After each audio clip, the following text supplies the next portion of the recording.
C'est assez épouvantable. Je cherche partout le nom de cette ville, ce qui m'avait surpris, qui était Champlan. Voilà, la réputation d'être le village le plus pollué d'Île-de-France. C'est vrai. En grande partie à cause de ça?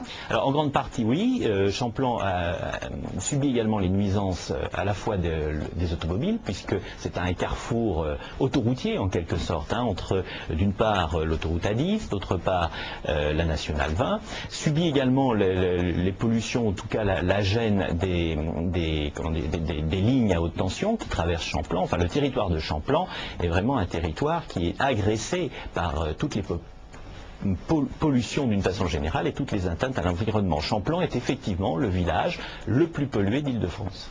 Alors, je voudrais vous citer, vous dites comme toujours, on met les exclus en grande couronne et on leur colle les nuisances au-dessus de leur tête. On a vraiment l'impression qu'on est revenu des siècles en arrière, qu'on a pris une population et puis qu'on les a, et je pèse mon terme, déportés.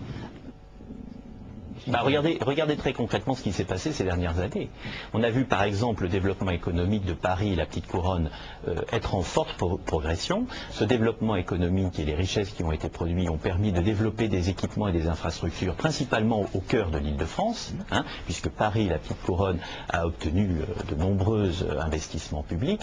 Et on a vu également l'ensemble de l'immobilier, le prix de l'immobilier par exemple, progresser de façon vertigineuse, à tel point que certaines familles ne peuvent plus se loger dans Paris et la banlieue proche et sont amenés à venir s'installer ici dans la Grande Couronne.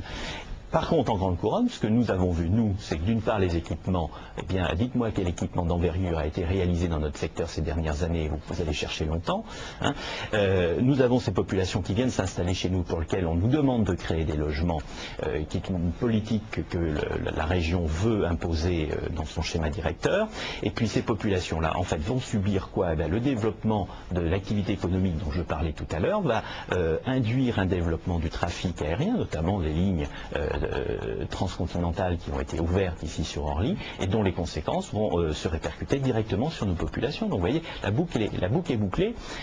On se développe au centre de Paris, on profite de ce développement au centre de Paris, et puis les exclus sont poussés aux franges. Les populations ici sont plutôt considérées un peu comme des réserves d'Indiens, un peu comme des autochtones, enfin je ne sais pas comment on peut dire, et par conséquent nous avons nous les nuisances de tout cela. Bon, je parlais tout à l'heure de Nathalie Kosciusko-Morizet. Est-ce qu'il y a un seul élu qui soit d'accord avec ces pollutions? Ça n'existe pas, qu'on soit à droite, qu'on soit à gauche, tout le monde n'est pas content. Non, la difficulté, c'est pas tellement d'être d'accord ou contre les pollutions. Le gros problème que nous rencontrons, c'est qu'il y a des lobbies dans ce secteur-là, comme vous l'imaginez. Le secteur du trafic aérien et du transport aérien est un secteur sous influence. Et très concrètement, eh bien, quand on veut faire avancer des idées, lorsque l'on veut protéger les populations, lorsque l'on veut réduire les nuisances, lorsqu'on veut réduire les pollutions, on est confronté en fait à tous ces groupes de pression qui les uns tirent dans un sens, les autres tirent dans l'autre, et par conséquent il faut arriver dans tout ça à faire entendre la voix de l'intérêt général.